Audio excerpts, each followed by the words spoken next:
Good morning viewers সকল আজি ৰাতিপুৱা ভাবিছো ভুৰভুৰে পিঠা অলপ পিঠা দি কিনি চাহ খাওঁ বুলি এয়া পিঠা অলপ গুলি লৈছো পানী অলপ আৰু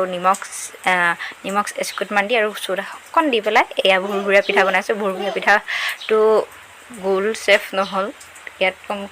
গোটেই ভাৰতৰ মেপখন বনিছে আৰু মই বনালে হেনকাই হয় যিকোনো কাম তাপে এক সাইডতে বিস্কুট কেইটামান দি থৈছো গৰম হওক বুলি গৰম হলে বিস্কুট কেইটা খাই ভাল লাগে মুমাই মানে দাদাৰ বৌ আহিছিলে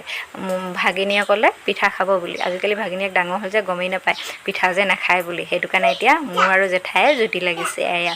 বুৰ পিঠাখিনি বনাই শেষ হ'ল এফালে চাহ পাতিছো লাল চাহ দি কিনি খাই ভাল লাগিব আৰু ইয়া দেখিছা নহয় কথা কৈ টকটকাই ঘূৰি ফুৰিছে তাৰপা এতিয়া চাহ কাপ খাই লম চাহ কাপে ৰাতিপুৱাটো আৰম্ভ কৰি ললে আৰু বাকিখিনি কাম হৈ থাকিব আৰু চাহ কাপ মেইন অসমীয়া মানুহৰ চাহখিনি মেইন চাহগিৰি হচলে ৰাতিপুৱা সকলো ঘৰতে লাল চাহ হওক বা গাখীৰ চাহ হওক আৰু মোৰ ভিডিঅ'টো লাইক আৰু শ্বেয়াৰ কৰি থৈ যাব ফেচবুকত চাই থাকক খালা নাই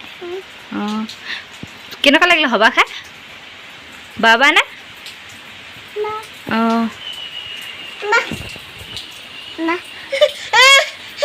কি